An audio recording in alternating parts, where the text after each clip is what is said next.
Doain Mei kalau. Sama. Nah, ada yang bahkan saya baca-baca di forum ya, pada akhirnya kan saya keluar dari grup saham karena isinya tuh pesimis, semua orang-orang tuh pada jual rugi, takut turun lebih bawah lagi. Nah, pada akhirnya bisa jadi secara planning kita tuh sudah benar, sudah oke ya, saham kan pada akhirnya kan rebound dan sebagainya kan. Tapi sayangnya kan kita pada saat itu kan ya kita ngelihat apa yang ada, bukan ini ya. Nah, untuk itulah kita kadang-kadang perlu yang namanya instrumen lain untuk rebalancing ketika kita itu ada krisis atau ada kesempatan. Nah, orang-orang tuh biasanya memberikan aturan tuh seperti ini, Dok. 100 dikurangi usia. Itu aturan yang umum ya. Jadi usia saya misalnya 33 tahun. Artinya kalau bisa saya tempatkan saham itu 67%. 33%-nya itu ditempatkan di mungkin di reksadana pasar uang atau deposito atau cash bahkan. Tujuannya adalah ketika misalnya ya, kalau saya usia 20 tahun 80% di saham. Karena toh kita kan masih ketika gagal pun atau apapun kita masih ada uang kan untuk ditambah-tambahkan. Tetapi kalau seandainya usia 50 tahun, saya merasa rumus ini sebenarnya aneh awalnya. Tapi setelah saya logika ya masuk akal juga. Usia kita misalnya 60 tahun, ya otomatis porsi saham kita cuma 40%. 60%-nya itu di yang safe gitu ya, deposito, obligasi, reksadana pasar uang, reksadana obligasi, supaya kita ini nggak perlu pusing-pusing ngelihat naik turunnya gitu. Yo gitu ya. Nah, dan sisa dari non saham tadi itu kita juga bisa gunakan ketika ada kesempatan bagus. Saya bilang IHSG turun, untuk kesempatan bagus ya untuk kita beli lagi ya. Kita bisa untuk ke situ, Dok. Ya. Ada rekomendasi mungkin dari Pak Dodi mungkin buat bocoran buat para pemirsa hari ini, kira-kira ada nggak saham yang direkomendasikan nih Pak untuk saat ini yang untuk dikoleksi oleh para pemirsa?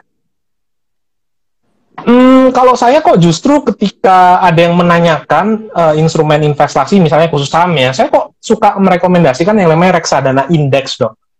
Karena yang namanya reksadana indeks itu artinya kita membeli keseluruhan dari perusahaan terbuka yang ada di Indonesia.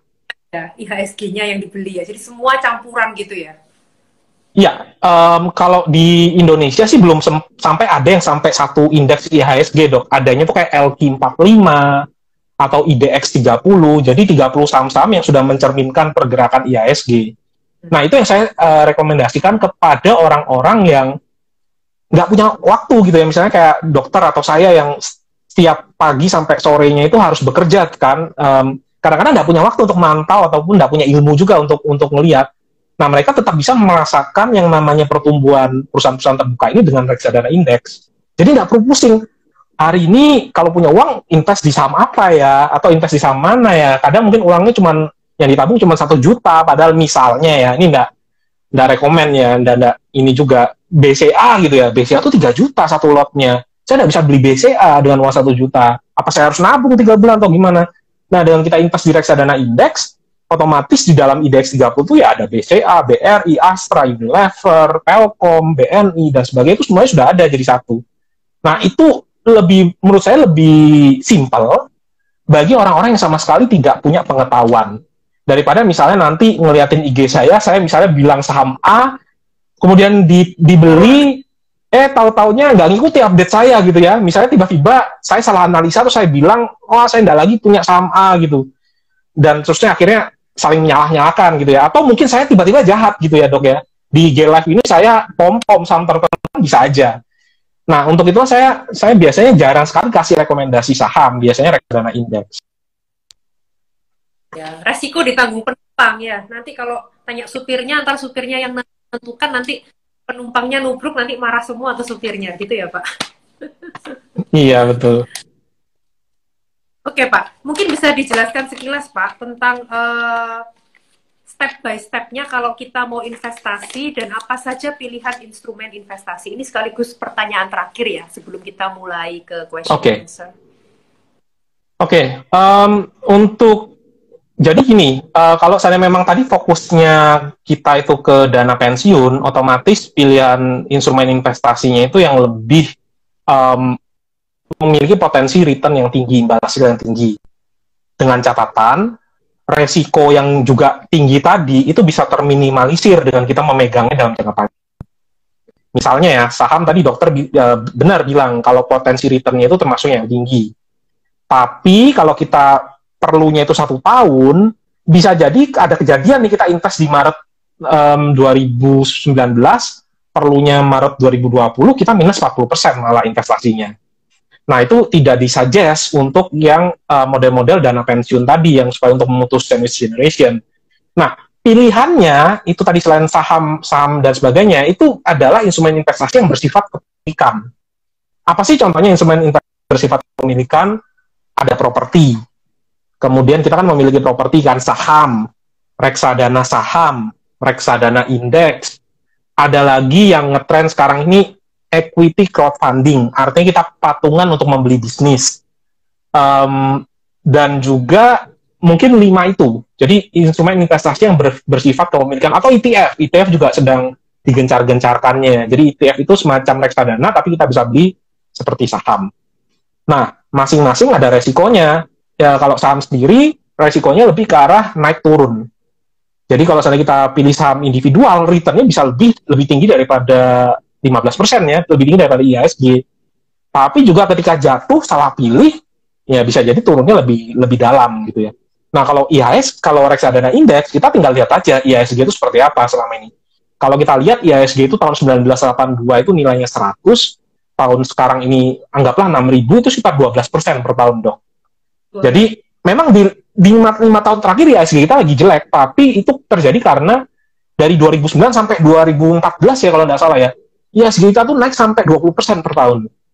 Naiknya itu sudah ketinggian gitu ya, sampai 2014, terus akhirnya stagnan, ditambah lagi 2 tahun terakhir kita kena ya musibah gitu ya, pandemi. Nah, tapi kalau kita tarik rata-rata jangka panjang, harusnya ya reasonable 12% per tahun. Itu cocok buat orang yang siap dalam perjalanannya menerima penurunan sampai 20-30%. Kalau nggak siap, terpaksa turun tingkat, Dok, ke instrumen investasi yang bukan bersifat kepemilikan, tapi bersifat hutang atau fixed income. Ya, contohnya deposito kan, kita memberikan utang lah sebagai ke bank kan, istilahnya bank itu kan ambil uangnya kita, terus dikasih bunga kita. Obligasi juga sama, kita beli surat hutangnya negara atau surat hutangnya perusahaan atau apa gitu ya, tergantung obligasinya. Reksadana obligasi itu juga bersifat hutang. Nah, mereka ini dari segi volatilitas lebih stabil. Istilahnya naik turunnya nggak se-ekstrim saham. Tapi returnnya juga mungkin kalau reksadana pasar uang atau yang isinya deposito ya sekitar 5-6%. Reksadana obligasi sekitar 7-8%. Tapi hidupnya kita lebih tenang. Maksudnya tidurnya bisa lebih nyenyak gitu ya. Kan ada juga kan orang yang, misalnya kayak orang tua saya gitu ya, dulu sempat cerita waktu 2008 atau 2009 beli reksadana, kemudian turun, terus akhirnya di-cut loss sama orang tua saya, terus nggak lama naik kembali harganya. Nah, ketika ditanya alasannya kenapa, dulu ceritanya, wah cut loss-nya sampai senilai kendaraan gitu. Ditanya kenapa alasannya, daripada nggak bisa tidur, ya mending uangnya hilang gitu. Nah, jangan sampai kita, kalau sudah tahu kita tuh orangnya kayak gitu, ya udah jangan dipaksakan. Atau kalau mau punya porsi saham yang sedikit aja. Kurang lebih gitu, Dok. Ya. Oke. Kalau itu Pak, kalau ini mungkin ada salah satu dari klien saya juga yang masih yang join di IG Live kita. Salah satu dari klien saya ini malah menyarankan untuk membeli mata uang asing. Karena kalau menurut dia dengan pembelian mata uang asing itu naiknya itu cepat. Kalau dari pengamatan Pak Rudi sendiri gimana? Apakah bisa dengan penggunaan mata uang asing kita beli, kalau udah naik harganya kita jual, bisa nggak mendapatkan keuntungan yang tinggi untuk kita?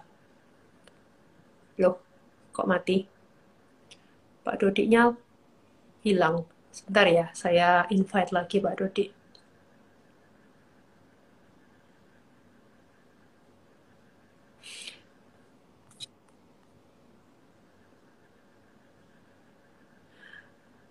Oke, sambil mungkin teman-teman silakan kalau mau bertanya ya, silakan mulai tuliskan pertanyaan Anda di kolom komentar karena habis ini kita akan masuk di sesi question and answer. Sambil kita menunggu Pak Dodi untuk bergabung ya kembali. Ini ada yang komentar Velia 16 kena selisih jual beli. Kalau itu ya, kalau yang tadi yang saya bilang yang untuk beli mata uang asing ya. Iya, cuman katanya kok membeli yuan Cina itu katanya naiknya tinggi banget. Makanya saya jadi penasaran, ada nggak yang teman-teman yang pernah mencoba untuk membeli yuan? Oke, sambil saya baca-baca ya kolom pertanyaan ya. Hari ini temanya seru banget ya, sandwich generation, karena ini memang seolah-olah jarang kita bahas, padahal ini seringkali menimbulkan problem tersendiri loh. Cukup sering saya mendapatkan pasien-pasien saya di ruang praktek yang stres, ya, depresi, bertengkar sama orang tua karena masalah sandwich generation ini. Jadi memang ini sebenarnya problem yang ada, tapi mungkin seringkali kita tutupi karena kita berada di negara timur, seolah-olah aib ya kalau kita nggak mau atau kita keberatan membantu orang tua kita, itu seolah-olah aib. Padahal kita juga harus realistis ya, disesuaikan dengan kemampuan kita. Jangan sampai kita mau berbakti, tapi kita malah frustrasi ya. Jadi Anda harus tahu kemampuan Anda seberapa, dan dari kemampuan Anda ini berapa yang mau Anda alokasikan untuk bisa Anda berikan kepada orang tua Anda. Berarti tadi dari perhitungan yang Pak Dodi sharingkan, seandainya itu kebutuhan ya, bukan keinginan, itu harusnya masuk di dalam 50% termasuk di dalam kebutuhan kita sendiri. Jadi kebutuhan kita ditambah dengan kebutuhan orang tua kita masuk di dalam yang 50% itu. Oke. Pak Dodinya masih belum bisa bergabung. Mungkin kalau Pak Dodi lihat, mungkin Pak Dodi yang bisa send request, Pak. Ini soalnya tes. Ya. Sorry dok, kayaknya sinyal saya ya kelihatannya. Ya, nggak apa-apa Pak Dodi ya. Tadi kembali lagi Pak, tadi pertanyaan terakhir dari saya. Jadi ada salah satu pasien saya yang dia kebetulan stres masalah sandwich generation ini kan, karena dia dituntut oleh orang tuanya harus. Tes sebentar dok, nggak klik. Oh.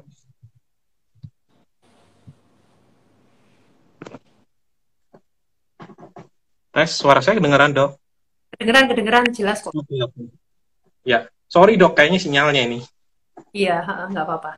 Ya, Pak Dodi ada pengalaman nggak Pak kalau beli mata uang asing Pak? Karena kalau yang pasien saya cerita, kebetulan dia juga salah satu yang menjadi inspirasi saya untuk mengadakan acara tentang sandwich generation, karena dia kan dituntut oleh orang tuanya tuh harus memberikan uang sampai puluhan juta tepatnya ya tiap bulannya. Untungnya dia mampu, cuma dia gondok tuh dalam hati. Dan tapi untungnya pasien saya ini literasi keuangannya bagus, jadi dia berinvestasi di saham, dan dia juga menyarankan saya untuk investasi itu di yuan Cina.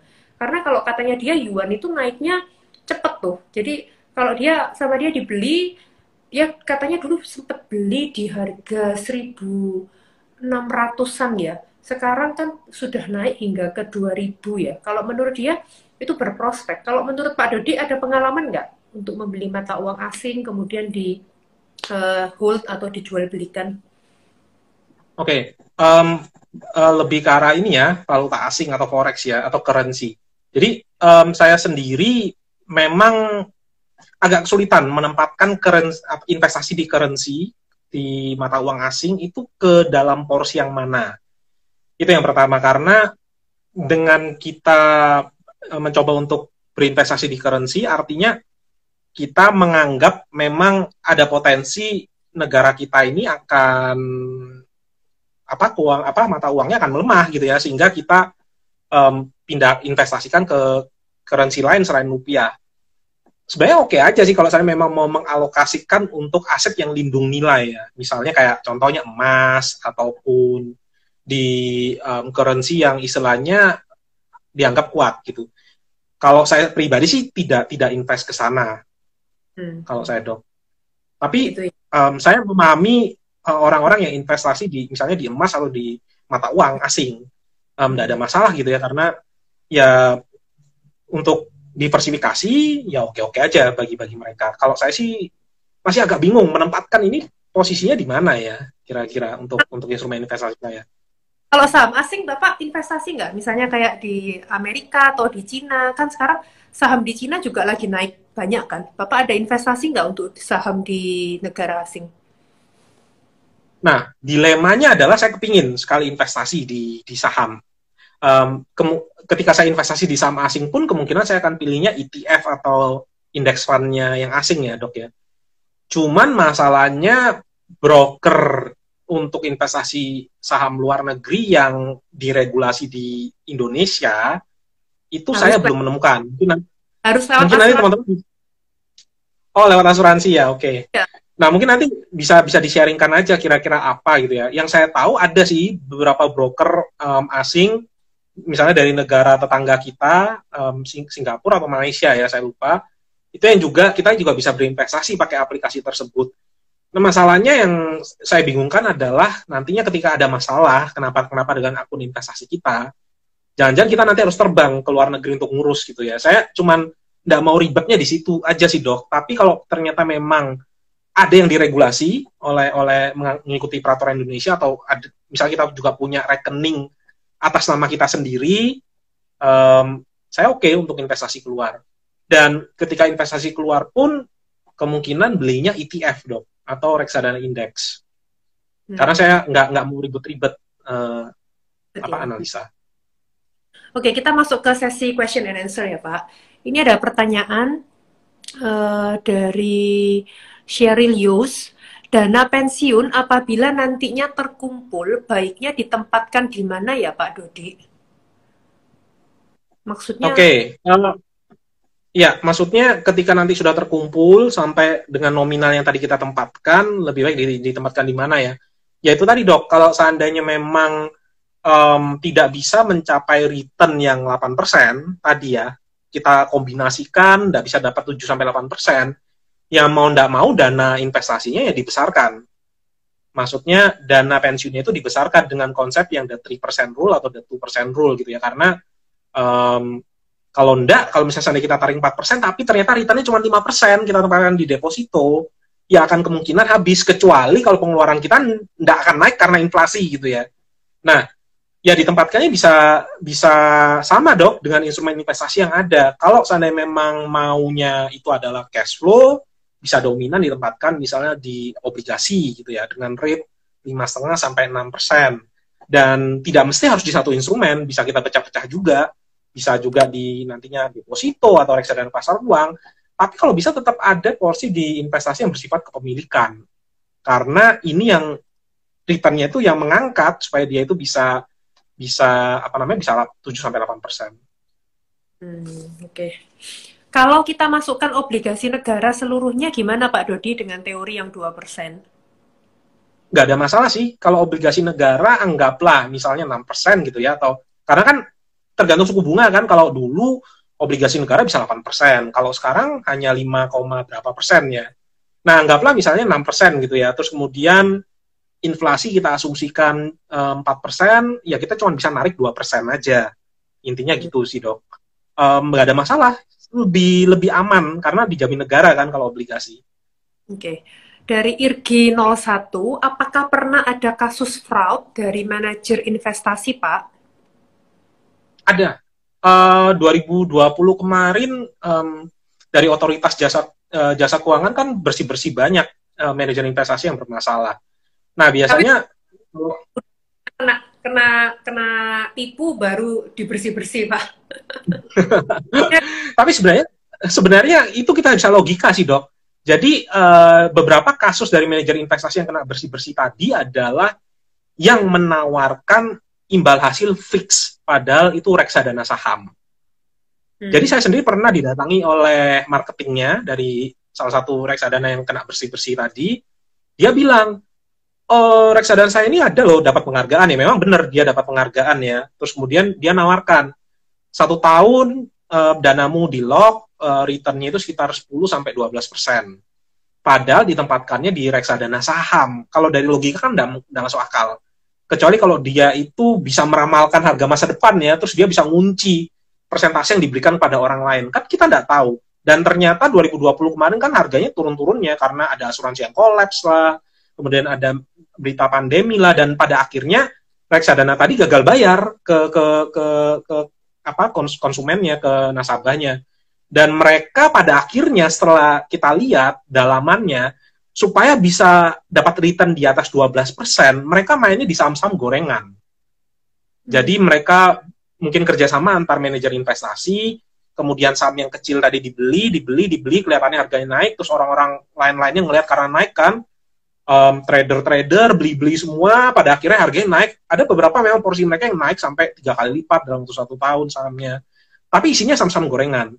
Nah, itu akan bisa dihindari dengan mudah oleh investor kalau mereka mau ngecek, ini reksadananya masuk akal nggak sih nawarin 10% per tahun, padahal ini reksadana saham.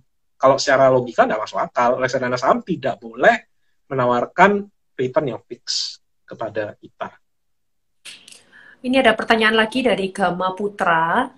Manajer investasi yang aman dan pengelolaan bagus ini AUM total atau produk berapa ya Pak Dodi kira-kira menurut Bapak?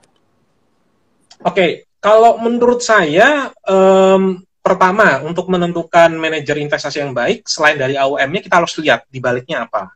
Di balik si manajer investasi itu apa? Apakah di belakangnya itu misalnya insurance yang memang punya nama, ataukah bank BUMN, ataukah mungkin manajer investasi asing? Itu menurut saya mungkin perlu dicek dulu selain dari AUM ya, karena reputasi dari manajer investasi itu kadang-kadang tidak tergantung dari AUM. Nah, untuk AUM totalnya itu kan memang tergantung dari produknya ya, tapi kita bisa lihat di masing-masing produk sendiri. Biasanya reksadana yang dikelola oleh manajer investasi yang bagus, AUM-nya itu di atas 100 miliar, biasanya di atas 100 miliar ya. Tapi kalau secara total dikumpulkan, ya saya nggak hafal persis gitu kira-kira berapa. Nanti bisa dicek di website, ada beberapa website yang menampilkan ranking dari apa namanya, manajer investasi. Setahu saya itu nomor 1 itu Mandiri Investasi kalau nggak salah ya. Aset manajemennya punya Mandiri, total dana kelolaannya mungkin sekitar 40 triliun lebih gitu ya. Mungkin kalau saya masuk di top 10 atau top 20 saya rasa sudah oke sih, maksudnya top 20 dari manajer investasi sudah menurut saya sudah lumayan prestasi gitu ya. Oke. Kalau yang disebut future itu apa ya Pak? Kok pada kasih lihat return ratusan persen dalam waktu yang relatif singkat? Future Nah, maksudnya? futures itu berjangka. Jadi ada beberapa yang bisa dibuat